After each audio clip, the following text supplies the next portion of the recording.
Mike Trudell. Good. All right. Hey Keith, how's the ankle? Looked like that's what you got worked on after turning it in the first quarter. Yeah, it's cool, man. He's gonna be evaluated tomorrow. Keep treatment on it, and then we'll be ready for the game tomorrow. What'd you see? Can you talk a little bit more into the mic so we can hear you? No, T. No. Yeah. Yeah, I hear you good now. Thank you. Markieff, what did you see as the biggest difference tonight in the game, and what was kind of the post-game consensus there in the locker room? We turned the ball over. More turnovers than assists. You really never win like that. I think we could have made a couple different adjustments. With just Julius Randle was just shooting all the shots. He made 4 threes. It's a good team, man. They keep coming. They're a physical team. Julius Randle is a great player. He had them young guys playing well tonight, and he just got us. You were one of the few Lakers to have a pretty efficient offensive night tonight, 7 for 11. Just wondered, Keith, has playing more minutes in the starting role the last month and change, has that helped you find a rhythm to an extent and kind of knowing where you're going to get your shots from? For sure. I wouldn't even just say like a starter role, just like a consistent role, just knowing how it's going to go every game, picking my spots, It's just the same thing, man. I've been a starter for 9 years. I started last year in Detroit before I got here. So, it's just normal. Once you get your feet under you, you get that consistency, that's what the league is about. Dan? Hey, Keith. You guys have been a really high turnover team all season. And obviously in the playoffs, like that's the type of thing that can come back and bite you.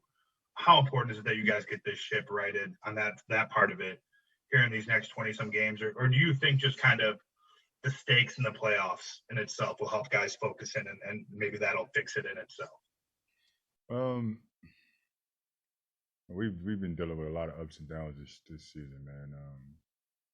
Some games, Dennis might be the primary ball handler. Some games AC. Some games we need KCP to make plays. It just, it just goes all the way around, man. Some games maybe we just all of us as a collective group have to be better at, taking care of the ball.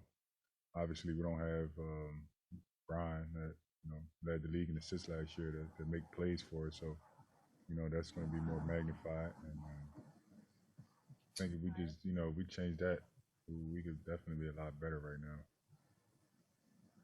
Sorry, Kyle? Hey, Keith. Since we're not in the locker room, obviously, it just kind of seems like maybe based on the body language toward the end of the game and some of the interviews we've done already that this loss is more frustrating than some of the losses that you guys have had recently. Is there anything in particular that you think makes this one sting a little more? Is it the turnovers or something else? No, I wouldn't say that, man. We just don't like to lose, man. We had a goal to try to win 2 here. We just got a lot of guys who just don't like to lose, man. I'm one of them. We just, we trying hard. We hate when we lose when we can, control the controllables. And this is definitely one of those games. Losing to a team that made 4 3-pointers all game. We usually blow teams like that out. So that was more so what affected us, I think. Last question, Jordan. Hey, what's up, Keith? Well, one, I wanted to say that you've been shooting the ball extremely well. Keep that up. And 2, just an off-topic question. I remember in the gym, you were in the gym, and you talked about just DMX, just the passing to him. You kind of put me on game with him. I know you're a big fan of his. Can you just talk about, what he means to your culture, to you and, just the passing of him and what you want to say about him? It means a lot, man. I was telling a story like how I was introduced to DMX. It's raw. I can tell y'all, like my stepdad was on drugs when I was younger.